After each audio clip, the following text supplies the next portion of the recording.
Okay guys, it's time for another garage track breakdown. This time it's a more mellow one because you know me, I'm a mellow guy. I got inspired by a Sammy Virji track and I tried to make this one. This is what I've created and we're gonna break down.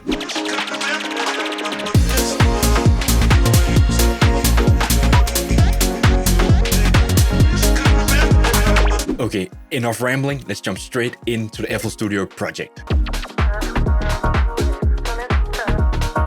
So this is the project. I actually only made the intro and the drums, but let's just jump straight into it. So the yellow ones, as you know me, I like to color code my stuff. So the yellow ones are the instruments. I have the bass line here, the drum elements, vocal chops, and then some SFX and texture loops. So let's start with these chord chops. They sound like this.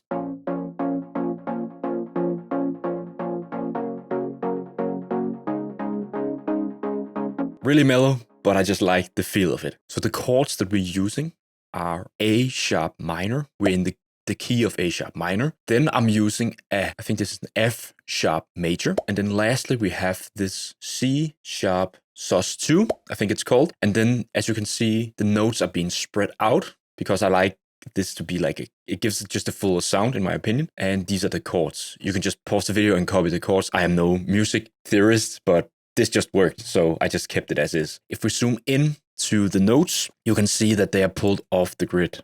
And that's something that I really love to do to get a more like groovy, swingy feel to chord steps, basically. The sound is coming from a quick serum patch that I just made with a sawtooth and the basic mini shape.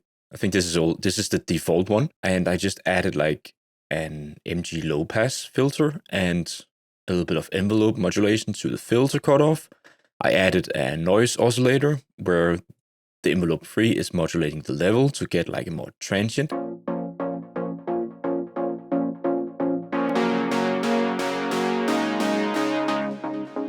Something like that. And this macro knob down here is controlling the filter cutoff. It's also controlling the decay and release of envelope 2 and 1. And this is just to give it like that more long sustained sound when we open up the filter. For the effects, I have the chorus and some delay. And then one thing that I want to mention is that I have the node on random under matrix to modulate the panning of oscillator A. So basically every time the notes are hitting, it's panning from left to right, just to give it a little bit of life. Then I'm treating it with a little bit of EQ, just remove the low end and a little bit of the high end. And then lastly, some sidechaining. I will touch upon that later. Then I'm ready to move on to the next section. So you can see here, like I have some automation for the chords. So this is basically opening up the filter.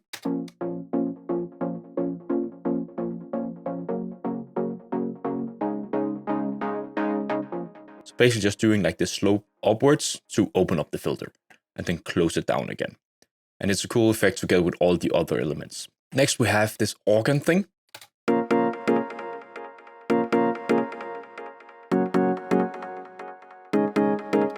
So this is following the chords of the chord steps. I basically just played in this weird pattern on my MIDI keyboard, and then I just adjusted some of the notes to make it fit. And it's a preset from the Analog Lab 5. It has like this huge amount of presets, and it's just properly tagged. So you can go into, let's say, styles, and you can select UK Garage, and you can select, let's say, Melodic, and you can show results. And then you have just a bunch of different presets. So it's really quick to find the sounds that you're looking for. And this is from the Synclavier. Processing wise, I only added sidechaining. And then I have like this string sample thing here.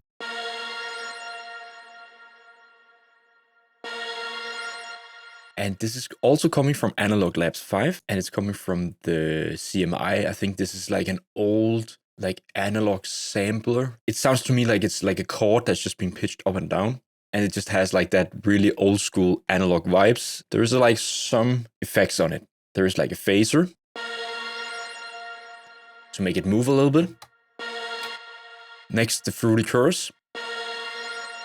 And this is just the default preset. It just adds a little bit of width. And then I just top it off with the OSO 9 imager just to control the stereo image. So I'm just making sure that it's not getting too wide. Okay, and then the last melodic element is actually just a synth pad.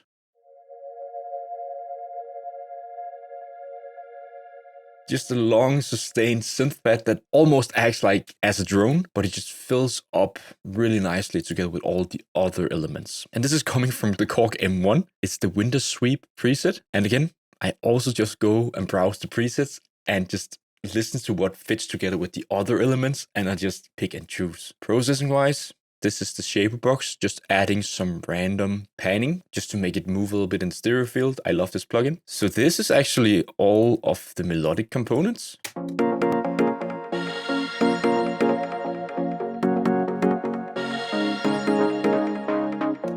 So I just made sure that everything was fitting well together when I chose the sounds.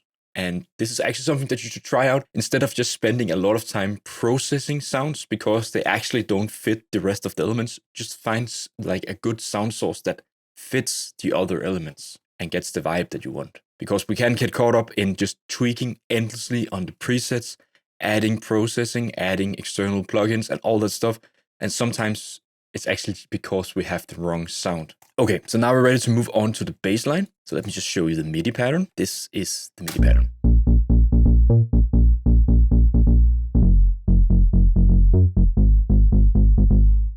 Okay, so this is a really like groovy, shuffly bass. And the key to getting these like grooves with the bass is obviously the bass sound, but it's also the MIDI pattern. So you can see if I zoom in, I have long notes, shorter notes, medium-sized notes, notes that are being pulled off the grid a lot. Like this one is heavily being pulled off the grid. And it's just all these things just makes it feel more alive actually. So the sound is coming from the silent one. I actually got into using this VST much more because it just does the job really well, especially for the bass. Like it just sounds really punchy and powerful. I think it's one of the default presets. I'm not actually sure, but it has like this Moog kind of sound. Processing wise, I added the Neutron 3, and this is mainly just because to cut off any of the high ends to make room for drums and all the other stuff up here. Then I'm using the Soothe 2. This is for sidechaining, and also the Fruity limiter. This is also for sidechaining. So before we continue into the sidechaining, if you want to get to know more about like how to make these cool house basses, I have actually made a video in Serum that you can watch up here. So check that one out. It's really cool. So let's jump into the sidechaining thing. I have a kick drum down here. Let me just quickly show the pattern. So I have like the standard 4 to the floor, but I also have like these double ones in here. You can see here it's doubles. And I think this is really cool for like garage tunes because it just picks up the pace a little bit more. But what I did is that I copied this MIDI. Then I went into another channel and I loaded up. This is actually a rim shot, but you can't hear any sound because I actually disabled the sound in the mixer. Let me just put it on. So it's just a short rim shot, but I don't want to have any sound. I want this to control the Fruity limiter to add sidechaining. So this sidechain trigger channel right here, that's playing the same pattern as the kick drum, is being routed into the bass line. It's being routed into other elements to apply the sidechaining trigger. So if we go back into the bass line and we start with the Fruity limiter, I have the Fruity limiter set to compressor mode. And then down here in the sidechain, you can select the different input triggers. And I use the sidechain trigger, put the ratio all the way up, threshold down, and then a little bit of release. The reason why I like to use the rim shot is that when we have a short sound, you can control how the pumping effect is behaving by using these different envelopes down here. So you can see here, I can increase the release.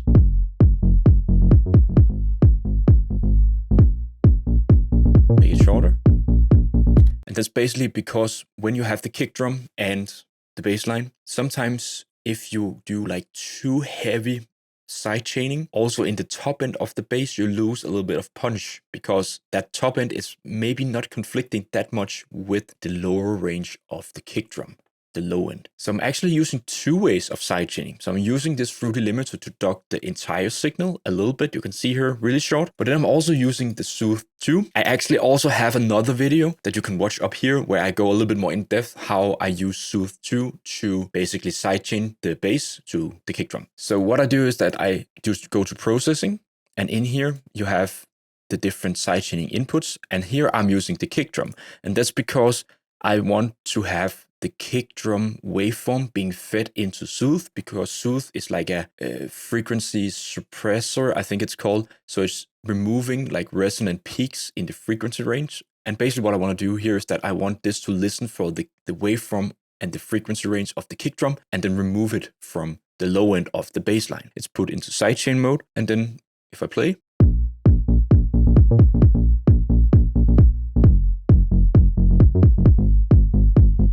and the reason why I love this way of doing sidechaining to the kick and bass is that everything gets really glued together. So I still have some punch from the bass line without removing too much with the sidechain, but now the kick drum can punch through with the bass line. I hope that makes sense. It just works for me, and I have watched a lot of YouTube tutorials. Other big producers, mix engineers, they're also using Soothe and this way of sidechaining, and I just tried it out and it worked for me. Okay guys, I hope that you're still with me. If you like this content, it means so much to me if you smash the like button, leave a comment, or even subscribe to the channel. I have so much more content coming up on the channel, so don't miss out on that. Hit that subscribe button, and let's get back to the video. Let's go. Let's just play like the kick drum, the bass line, and these like instruments.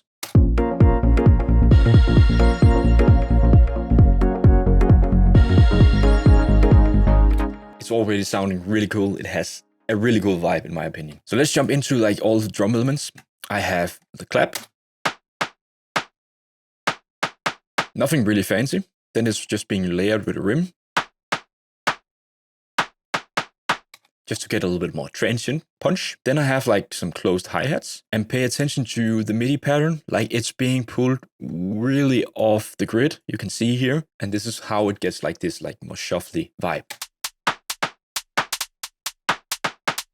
This is really cool. This is actually from my latest sample pack called UK Garage Drum Kit. I have put up a lot of different one-shot samples, drums, but also a lot of these MIDI patterns. So if you want to check this one out, you can check it out on my web shop. I've put the link in the description down below. So let's move on. I have an open hi-hat here. And then we have like over here, I have like a snare. Then I have like this snare add here. So this is like all my programmed drums. But I like to add like some top loops on top from Splice just to fill up the frequency areas. So I have like a top loop down here. And then another top loop. This is like really subtle. It's just like this loop. And I have this loop. But it just fills up the frequency range in a really, really cool way. Then I have like a ride loop down here. And I like to use like a ride loop in like a B part section of a drop, just to add a little bit of extra pace and layer to the drums. So that's actually it for the drums. I have like just some filter modulation to this like top loop in the like intro build-up. If we look at my routing from my mixer channel here in FL Studio, as you can see, I'm actually not using that much processing on the drums. It's mainly like volume balancing. For the open hi-hats, this is removing like some frequencies areas that like were a little bit too resonant. And for the top loop, I use the transient master to make these sounds a little bit less sustained because I want a tighter feel to the drums. And then I put in a little bit of gain and a limiter. And then everything's being routed into a drum bus where I add like a soft limiter just to remove and cut off some of any like loud transient peaks. I'm using Soothe 2 to remove resonant frequency areas.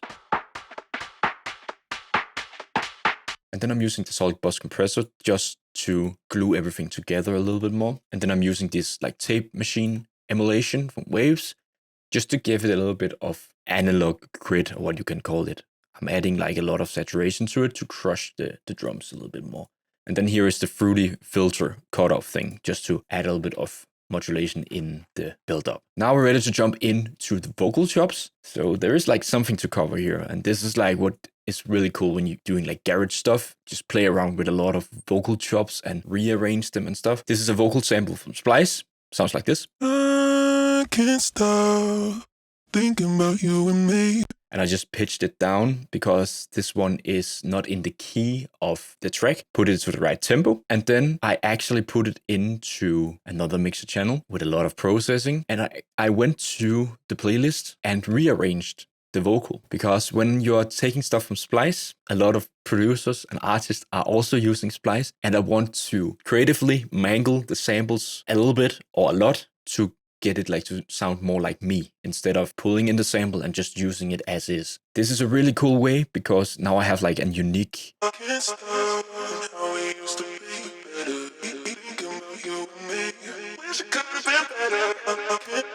This is just really cool because now I have my own like twist to it, and as you can hear, a lot of effects are happening. Fruity EQ too, just to remove low end and high end to get more like a lo-fi sound. Fruity chorus with a little bit of less wet. Fruity delay just to get a little bit of like ping pong delay going on. And then I have this cool thing, the transgate from kilohertz, just like doing like this stuttering kind of thing. But I'm using at some areas. Down here, I have like this automation clip. So it's just triggering the mix knob of the transgate. So you can listen here.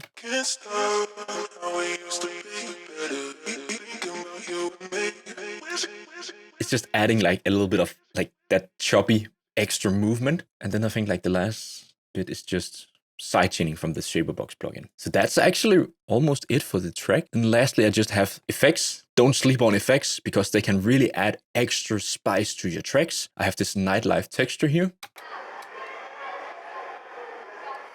And then I'm putting it into a mixer track using the built-in EQ of the channel just to remove the low end. And then I'm using the Shaperbox for panning from left to right with this component and just sidechaining. And it just gets a little bit like it gets stuck down with the kick drum, and then it also moves around in the stereo field. Then I have like all of these different like saps and stuff.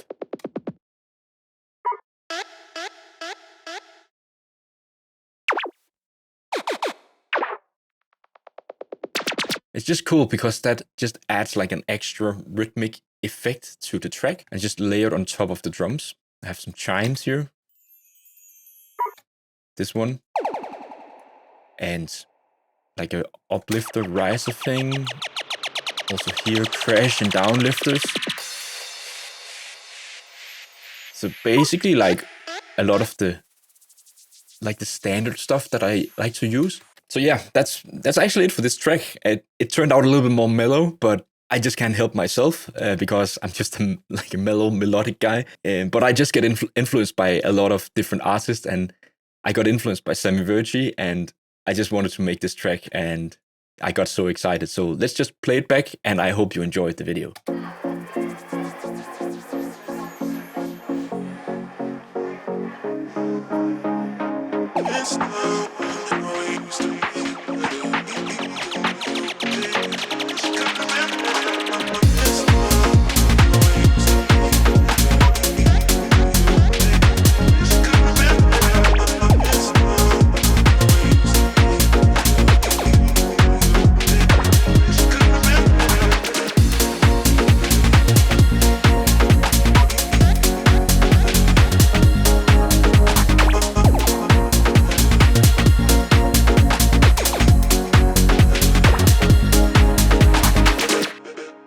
Okay guys, I hope you enjoyed this video. If you did, it means so much to me if you smash that like button or even subscribe to the channel. And don't forget to hit that notification bell so you never miss any future videos on the channel. If you want to watch more Sammy Virji tutorials, you should check out this video up here. I hope to see you in the next video. Take care. Peace.